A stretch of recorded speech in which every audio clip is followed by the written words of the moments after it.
Red Hot Gotsy, come subscribe, like, come subscribe, like, come subscribe, like, come subscribe. Red Hot Gotsy. Alright, so today I am making another Cobra Kai Season 3 video. Now, this is going to be my top 5 for this season. The last top 5 I did was basically about the whole series from 1 to 2 seasons, and this is going to be based on season 3. So this is basically an updated version, as I probably put in the title, and you know, I'm just going to get into it and not try to waste too much time. I'm going to be making more Cobra Kai videos, obviously, like I said, and I'm making other videos on Marvel, DC, and all that other stuff. I'm going to be making some WandaVision videos as well as soon as I watch it. I still haven't watched it, but I'm going to, so yeah. Anyway, let's get into it. Obviously, you see Amanda there. It's not going to be Daniel. It's not, you know. Sorry, not sorry, you know.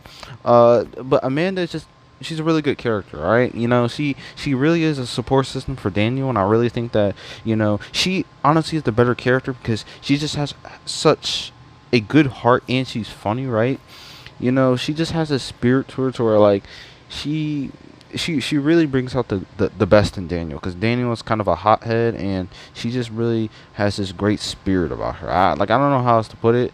It's kind of funny because, you know, Miyagi is kind of like the spirit that helps Daniel, and kind of actually, that's a good way to put it. She kind of centers him, you know, helps him really get back on track when he's faltering, kind of like what Ali did in season 3 at the end. Episode 9 and 10, mainly episode 10, but yeah, she just, you know, she stands up to people like Kreese, you know, when they're going after, like, her daughter and stuff like that. She's just not scared of these Cobra Kai, stuff like that. Like, she just doesn't care. She wants to protect her own and protect Daniel because she cares about her family, and you know, that's just such a powerful character. Now, Daniel is not quite there just because of seasons 1 and 2. He just wasn't the best character for me. I think it was kind of annoying, especially how he treated Robbie. Now, I get Robbie. Now, I don't feel, you know, I don't feel as fond. Goddamn, I don't feel as fond towards Robbie. Just because, you know, everything that's happened. You know, I'm gonna make a separate video about that. But overall, I was kind of annoyed how he treated Robbie, but now I kind of understand it. Now I think he's a better character. He's definitely improved in season 3. I like how they focused on the adults, but especially, you know, especially Daniel. But I like Amanda just over him, and I think she's number 5 for me personally. Now the next one is Kreese. Now Kreese is number 4. Some people are probably confused right now, but honestly, I'm gonna hear me out, okay?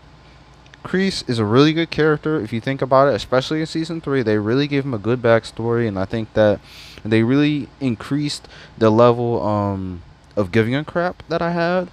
Now, I already cared about Kreese. I already liked Kreese as a I liked him as a villain, and I still like him as a villain. I think he's an amazing villain. I don't see him as like a righteous hero that's just trying to save the dojo, save Cobra Kai, and try to change it and make it into the dojo, the great dojo that it was supposed to be. No, of course not. Of course the freak not. Okay.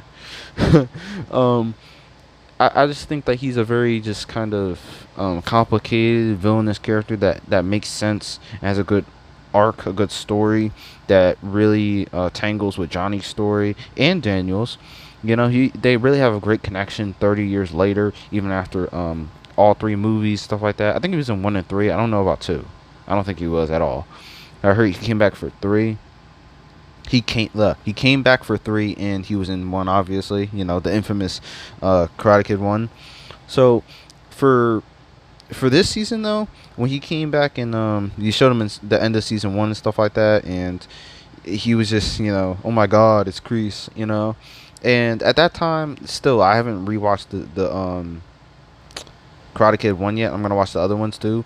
But yeah, he was just like, it was very interesting to see season 2, because back then it was just 1 and 2, and seeing him in season 2, him kind of, you know, he's like basically damn near homeless and stuff like that, and you know, landlord, stuff like that. He has like fights with him, and then you see him in season 3. He has like a whole war story. He talked about it in season 2, and his confrontation with Johnny and Daniel. I just like it, so that's why he's number 4. He's just really good, honestly.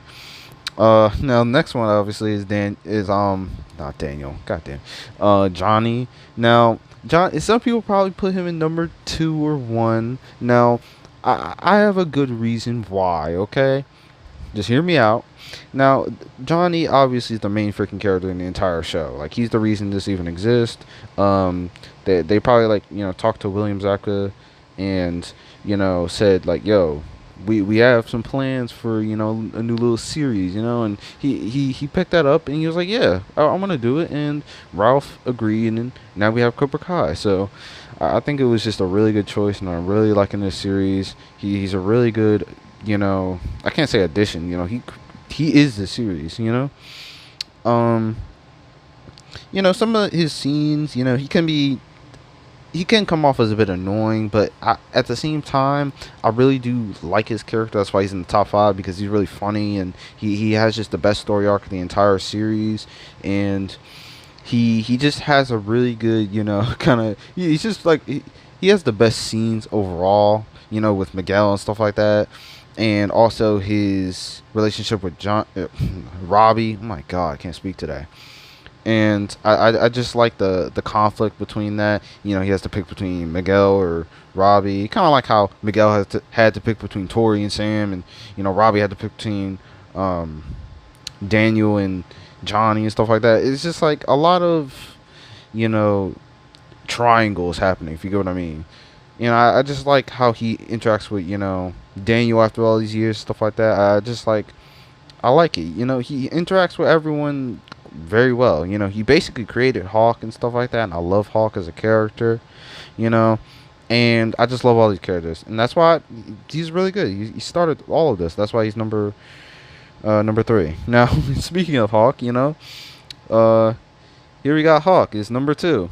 Now Hawk, some people were already like dislike. Now calm down. Don't dislike it yet. Just calm down. Let me explain. All right. Also, come subscribe, like. But yeah, Hawk is just, he's an immaculate character, right? Hawk just has this he kind of, like I spoke about Amanda, right? He kind of has this aura on him. Like, I just like Hawk. He's a badass. Like, I really do like how he turned from this really scared kid, who was bullied and just didn't really have much going for him. He didn't have a girlfriend. He wasn't really popular in school and stuff like that. And he didn't know how to fight against the bullies and stuff like that, right?